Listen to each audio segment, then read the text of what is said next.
Assalamualaikum warahmatullahi wabarakatuh. Perkenalkan, kami dari kelompok 9 ingin mempresentasikan mengenai materi integrasi printer network pada lingkungan mix operating system. Perkenalkan, nama saya Faisa Binaya. Perkenalkan, nama saya Ilham Kurniawan. Nama saya Rika Siti Haliza. Nah, kali ini kita membahas dari latar belakangnya terlebih dahulu. Di era digital, banyak organisasi menggunakan berbagai sistem operasi dalam satu jaringan, seperti Windows, macOS, dan Linux. Hal ini menimbulkan tantangan dalam penggunaan perangkat bersama seperti printer. Karena tiap OS memiliki cara berbeda dalam mengakses dan mengatur printer. OS dengan AirPrint, Windows dengan SMB atau IPP, dan Linux dengan CUPS. Tanpa konfigurasi yang tepat, produktivitas bisa terganggu akibat kesulitan mencetak dari OS tertentu. Maka dari itu, dibutuhkan solusi integrasi printer network yang universal, aman, dan efisien untuk mendukung kolaborasi lintas platform. Permasalahan umum. Permasalahan umumnya ada 4, yaitu driver printer tidak tersedia untuk semua OS, sharing printer dari satu OS ke OS lain terkadang bermasalah, keamanan dan kontrol akses printer di jaringan. Dan yang terakhir, kesulitan konfigurasi IP dan port printer. Tujuan integrasi. Tujuan integrasi ini terbagi juga menjadi 4, yaitu menyatukan akses printer bagi seluruh OS, mengurangi biaya operasional, mempermudah manajemen printer oleh admin jaringan, menjamin keamanan dan kontrol menggunakan printer. Metode integrasi printer network. Yang pertama menggunakan printer network atau built-in Ethernet atau Wi-Fi. Yang kedua, printer server berbasis sistem operasi atau CUPS. Yang ketiga, menggunakan protokol universal seperti IPP, LPD, dan SMB. Dan yang terakhir adalah cloud printing atau IPP everywhere. Selanjutnya, slide-nya bisa dilanjut oleh Ilham Kurniawan. Ya, di sini saya akan melanjutkan presentasinya ya, di tools dan protokol yang digunakan. Yaitu pertama ada CUPS atau Common Unix Printing System. Yang kedua ada IPP, Internet Printing Protocol.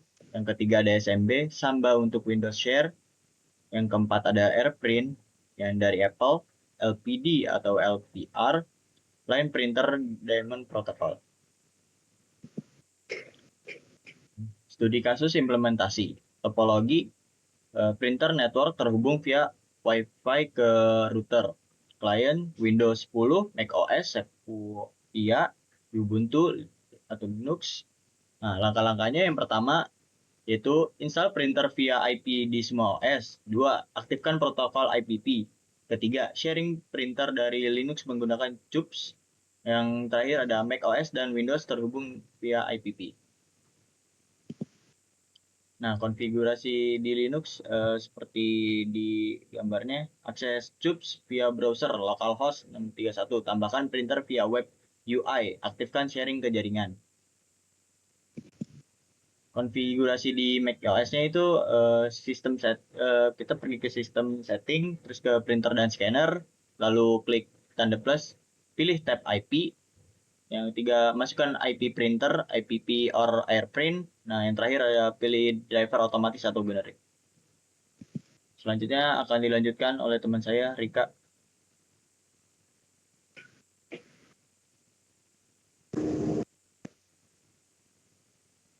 Nah, kemudian itu ada konfigurasi di Windows. Yang pertama itu ada control panel, yaitu device and printers, terus ada add printer, di mana itu the printer I wasn't initialized, and terus kita pilih add a printer using TCP or IP address, kemudian ada IP address itu pilih driver sesuai mereknya. Keamanan printer di jaringan itu yang pertama kita gunakan IP statis untuk printer, kemudian ada batasi akses via firewall or routernya, kemudian ada konfigurasi autentifikasi di CPUS-nya, terus kemudian ada monitoring via print log. Kelebihan dan kekurangannya yang pertama itu kelebihannya ada di fleksibel, Jadi semua iOS bisa terhubung, kemudian juga menghemat biaya dan mudah dipantau. Terus buat kekurangan, butuh konfigurasi awal cukup teknis, kemudian kompatibilitas driver bisa jadi tantangan, dan juga butuh peran admin jaringan. Nah, kesimpulannya di sini adalah integrasi printer jaringan di lingkungan Microsoft OS bukan hanya soal teknis, tapi juga efisiensi dan pengalaman pengguna. Kemudian dengan protokol IPv, CUPS, dan konfigurasi IP address, semua perangkat Windows, Mac OS, Linux bisa mencetak tanpa hambatan. Manfaatnya itu meliputi efisiensi biaya, kemudahan manajemen dan maintenance. Namun keamanan dan pemilihan driver tetap harus diperhatikan. Hasil akhir adalah lingkungan kerja yang kolaboratif dan produktif tanpa terganggu oleh perbedaan sistem operasi. Sekian dari presentasi kelompok kami. dari kami. Kurang lebihnya mohon maaf. Wassalamualaikum warahmatullahi wabarakatuh.